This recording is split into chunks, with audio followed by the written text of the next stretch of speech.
Today, I'm going to tell the horrific way women were treated if they thought that they would not be behaving in manners that men thought that they should be. What they did is in Florida, midnight bands of vigilantes who found mostly women doing things they didn't approve of would come to their home, drag them out, and then proceed to whip them. Now, these are, mostly innocent. One lady, Miss Dorothy Grandin, had 3 days of torment getting rid of her tar and feathers and showing signs of places where the skin came off with the tar. It was a story. Here's a story from the point of view of the attackers. The ladies were in their house minding their own business on Lenox Avenue in Jacksonville, Florida, when 3 automobiles quietly pulled up in front of their home. And rapidly but stealthily, the 10 covered men went into the house, and the dreaded night gang, self-styled protectors of Dable County, were about to perpetrate its latest atrocity. Such a large force, all armed, and such extreme caution would indicate that within the little house must be an army of men capable of a stiff fight. But they knew it was women alone. Not at all. The victims were 2 defenseless women, Mrs. Walter Geringer and her 20-year-old daughter by a previous marriage, Miss Ola Bell Giltrap. Furthermore, these brave raiders had, with their usual caution, waited until her husband, the only man in the family, was out of town. It was late in the evening, and when her and her daughter were listening to a radio program, when they heard footsteps outside. Then there was a hesitating little knock on the door, and the mother threw it open, found her confronted by a masked mob. "We've got you now. Come with me. We want your daughter too. You have received your warning to quit operating in a disorderly house and move. You have not obeyed our orders, so now you're going to pay." "But I'm not doing anything of that kind, and I don't have to obey your orders. Get out of here." The raiders were taken aback for an instant by such spirit and defiance, but they were quickly recovered and pushed her into the house.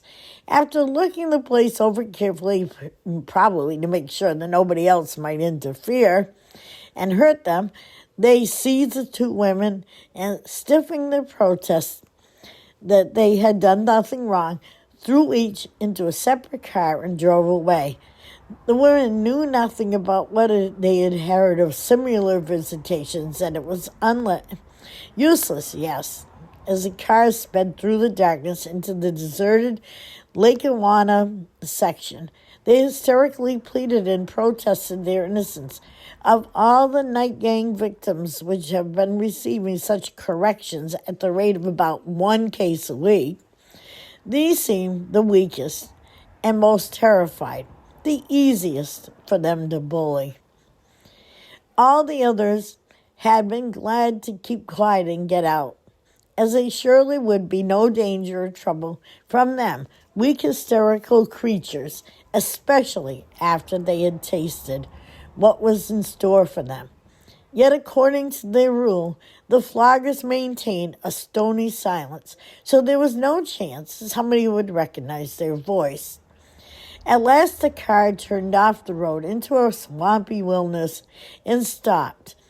Then one of the bold women beaters, had a terrifying thought and spoke it. They had begun to search the woman for a possible pistol. This oversight was promptly corrected, and they must have breathed much easier when they found out that she had nothing more dangerous on her than a safety pin. Now we're going to give you a beating that both of you will always remember. As he announced in his husky tones, "We'll whip the young lady first." She was pushed out of the car and had a sack tied over her head by one man, while another man stripped her dress down to the waist.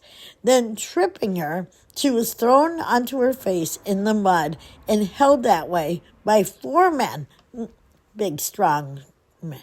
While the mother, still sitting in the car, was permitted to see the leader produce a heavy leather thong and apply 50 blows to her daughter's back. After the thud of each blow, a red welt arose. As these began to fall on top of each other and to cross each other, the blood started to spurt. The leather arm rose and fell monotonously 50 times, as if he were trying to destroy some inanimate object. But not a cry came from the bleeding girl until the last stroke had fallen. Then the leader spoke again. "You can now get up. I'm tired. Somebody else will have to continue to whip the old woman." Mrs. Gilstrap did not get up because she had fainted from the pain. Observing that this leader had booted her gently to the side, repeated his order, then told the others to lift her face out of the mud and roll her over. Now, this lady has just been whipped 50 times, and the guy is too tired to keep on going. With all their cowardly caution, these night gangsters did not realize that the girl's refusal to cry for mercy meant at least they had beaten someone when it would have been bothersome, whom it had been burrier for others. Now, this is Old English, I'm sorry. If they had to let alone, someone that had the courage to defy their threats had been rightfully punished in their mind. If it would cost her life, so be it. They did not suspect cowards in a panic could lose their heads, and it was quite likely that they would have murdered both women had they known the courage that was in them. Mrs. Geringer, however, decided that she might get off easier, perhaps if she screamed. So she did the first blow. Immediately, one of the men who was holding her pushed her face down into the mud harder, so that she almost strangled during the beating. Nevertheless, that or her age got her off with 25 strokes, just half her daughter's dose. This came the usual warning about what would happen if they ever told anybody. Now, after all this is done, and her daughter is still laying unconscious, Mrs. Geringer says, "How are we supposed to get home now that you've driven miles?" And they said, "The best way you can, that's your problem." She spent some time trying to get her daughter back to consciousness, and then the two poor beaten women sat sobbing weakly and wondering what to do. It looked as if the rainstorm was coming, and as the little girl was strong enough to stand, they staggered off in the direction given by the leader. It took them so long, it was the rest of the night, for them to walk 6 miles, as no car responded to their appeals. So neighbors went by, and it was dangerous to pick up strangers. 2 women beaten up, and absolutely you shouldn't do anything. There was no vengeance this time for the protectors, who began to tremble for their own precious hides. Other victims took courage, 21 in all, to tell the authorities, and with their assistance, 11 men are now awaiting trial. And meanwhile, the floggings have ceased. The floggers have money and influence, which are felt in attacks on the witnesses who are to appear against them. Mrs. C. Milligan swore out a warrant for the arrest of Walter Geringer, charging him with running a disorderly house and using profane language, but evidently did not feel very happy about what she had done, because that might have tried to commit suicide by swallowing barbiturates. And it seems that Florida is aroused at last. As the task of protecting its citizens from the terror of the night gangs, they were pulling them out of bed, taking them into the nearest wilderness after stripping and flogging them until they were more dead than alive, leaving them with the dreadful warning to get back to the nearest habitat as best they may. White people, as well as colored women, as well as men, young and old, anybody whose behavior or even presence makes jealous of another neighbor, is annoying his neighbor, was in danger and having this happen to him. The victims have been beaten and all sorts of charges, pretexts such as being a bootlegger, running a disorderly house, not supporting his family, staying out too late at night. In one case, the man who was kidnapped and lashed asked in vain to know why he was being chastised. And all the information he could get from them was they were the protectors of Dayville County, who makes good citizens out of bad ones. Either the floggers, by the time they got around to his name on the list, forgot what they were offended for, or what is more likely, it was a private grudge. While the night gangs sometimes did get bootleggers, most bootleggers had their own set of rules, and you had to be careful not to pick up anyone that might fight back. Everybody knew of their reigns. Everybody knew what was going on, and they were visited by authorities were just with the organization and could do nothing but move away as to suffer in silence. After the victim was being beaten as much as they could think safe, they would do nothing and wait until the next time. These outrages began like on any puritanical medications under the close of moral purposes. The first victims were Negroes, and finding it easier to get them scared away, the floggers tried it on a few pure white people of dubious reputation and gradually puffed up their power, taking upon themselves to think that they were the protectors for anything from not keeping a clean house to not feeding proper food. So, if they didn't think that you were eating right, they could take the women out and beat them to death. As usual, the accused victims were of immortality. There was Goldie Wheeler, 21 years old, Lester Berry, 18. The absurdity was the charge was evident from the fact that at the time of the capture, they were with Berry's fiance, and she was allowed to watch it. The riders in long black robes and hoods put nooses around the necks of Mrs. Wheeler and young Berry, hanged them from the limb of a tree until they were almost unconscious. After this lesson, they were allowed to go. The outrage happened in known as the Bible Belt. In Penobscot County, Missouri, is even more deeply religious, and holy railers, the petticoat was caught in Mrs.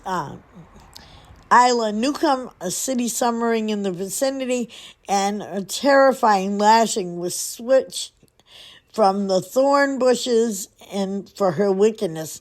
Mrs. Lloyd Shank of Frederick, Maryland, belonged to no lynch organization, but had no trouble creating one to punish pretty Dorothy Grandin for stealing all the husbands in town away from their wives. The theft had not yet occurred, but she was sure it was going to happen. So she made it into her mind that she would then tear off her clothes and tar her with feathers. With the virtual outrage in some couples, there was the young man, James Wigg, that happened along with a shotgun. He rescued Dorothy, but after her distressing experience, she looked more like a burlesque feathered monster than a human being. And the tar covered her head to foot, and hour after hour, 3 days, the woman labored to clean her up. Now, tar and feathering was an absolute horrible, horrible thing that they used to do to people. And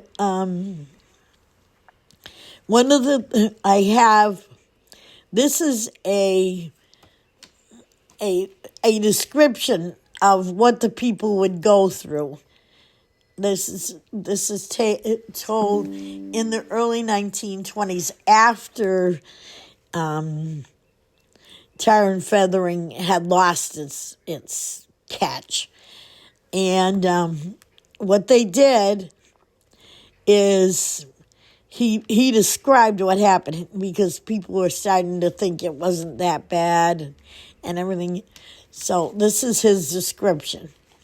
He was working at a Turkish bath place some years ago, and a man rang the bell and said that he needed to take a bath. So he got everything prepared, and he went in and he found the man completely tarred and feathered, head to body, head to foot. So he at first tried taking it off piece by piece, but it was just ripping his skin. He couldn't get it off. He couldn't get it off. It was ripping his skin, and the guy was in agony. So they tried soaking it, and that didn't work. So they called the doctor, and the doctor came in and said that he thought that the only thing that might work was turpentine. Well, the turpentine worked, but it took some 3 days.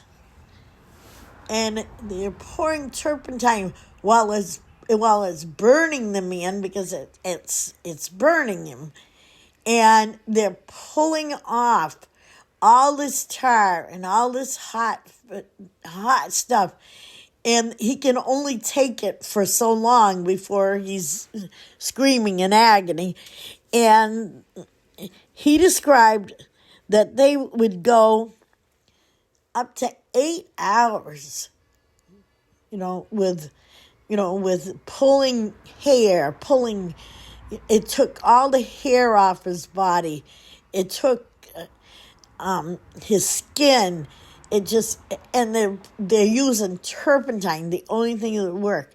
So these people, between whipping women 50 times with a leather belt, and then tar and feathering them, unbelievable.